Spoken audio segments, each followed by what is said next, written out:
And this is what's crazy is we got Morgan Neidlinger, who just submitted Mike Zavalas in the last match with the Kimura, and he's going to go up against Andre Pontes from Hibaro Jiu-Jitsu.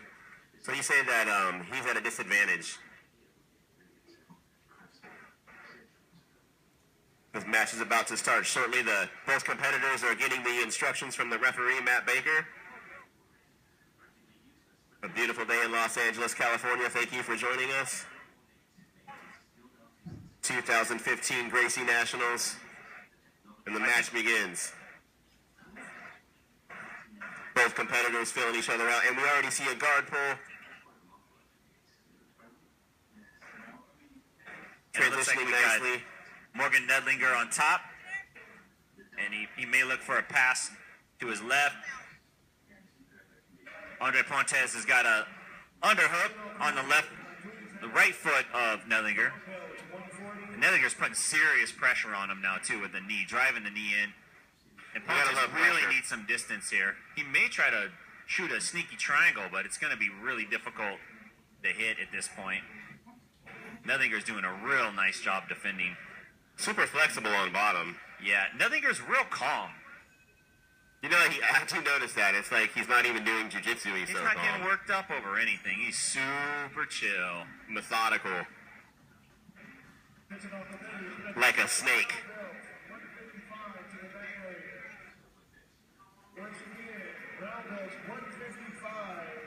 Neidlinger's still working that knee through.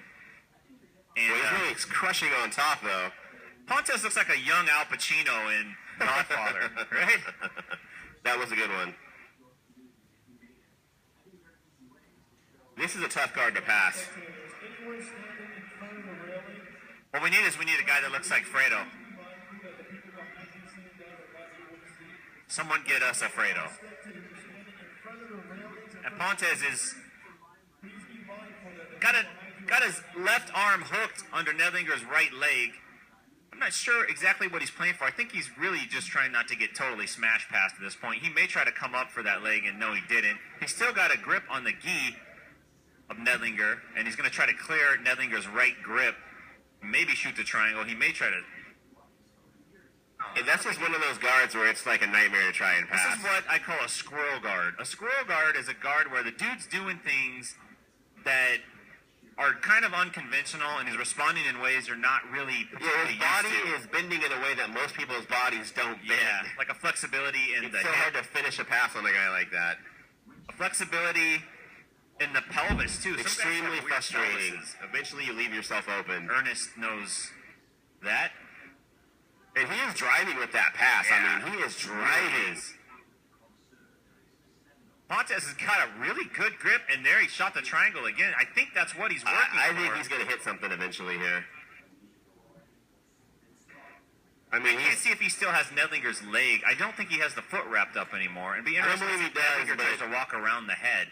And he's always readjusting and putting his opponent back in danger. Maybe he'll sit back for a leg. I would like to see that. I'd like to see a heel hook.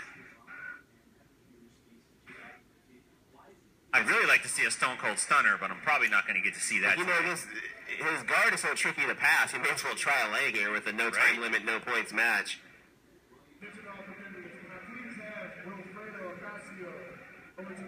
I can hear Gandalf screaming right now, "You shall not pass."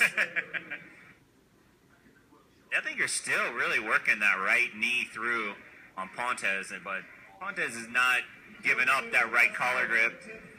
He's going to look for the triangle. He's really sticking to it. I got to give him credit for that. I just have a feeling eventually he's going to hit that triangle. I think both guys hitting a little breather right here, catching their breath. He does have the advantage in that Neidlinger fought a match before this. Went about 5 or 6 minutes and won with the Kimura. And Neidlinger steps over the head. This is a very interesting setup here, and it looks like Pontes is still going to shoot for that triangle, and he may try to attack the arm, and he might get it. It's very difficult to see how this is going to play right now. Hard to see how tight that arm is. Trying to dig that arm out. He's tight, but Neidlinger's pretty game, dude. He's not just going to give into that, and it looks like he's going to get his arm out. Yeah, I think he's going to survive this. Very nice attack from Pontes, though. You can see he's really versatile, even when it seems like he's going to get... And now he's got the triangle locked up. That's what I'm saying. He just keeps readjusting. He keeps his guard going. It's a difficult guard to pass. It's not always the lanky guys that have the triangles, too. The guys with the smaller legs, their leg bones bite down on the side of your neck. But, you know, being on top, his posture is nice. I mean, he's not really giving up much, even though he's getting it. How would an MMA guy defend that?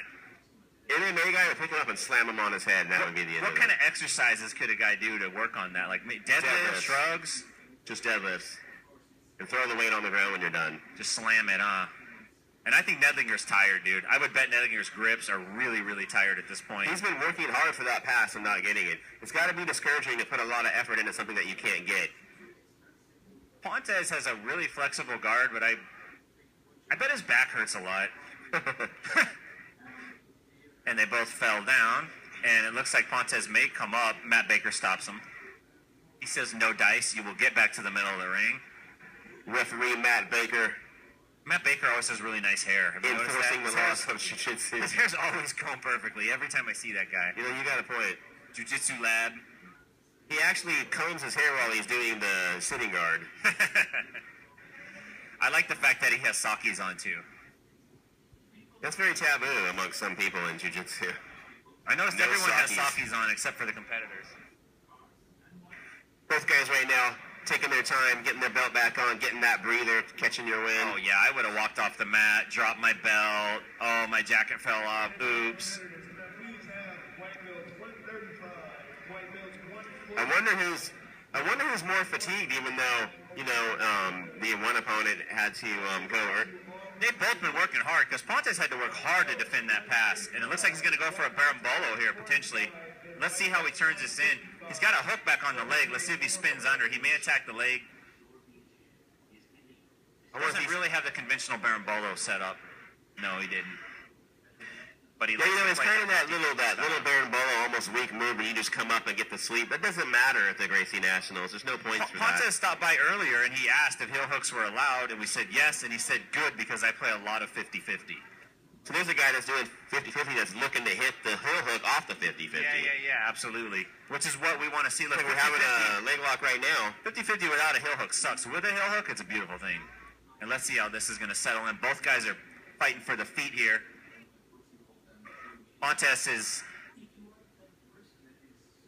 Looks like he's going to try to come up. And I don't see what happened. Was there a tap? I think there was a tap. I think Neidlinger tapped Pontes with an ankle lock. Wow. Yep. And Pontes does nice victory. Make sure he could walk. He defended a lot of stuff, stayed calm, ended up getting the leg lock. Kind of kicking both legs, making sure both feet work. That was an amazing victory considering that he just went. He just submitted Mike Zabalas with and got about Kimura. A 3-minute break. And he's gonna. I believe that was there's no round robin on this. I think that was it. That was the tournament match there. Well-deserved victory at the 2015 Gracie Nationals. It's got to mean something so much more to win when you win by submission. Absolutely. An amazing match, an amazing victory.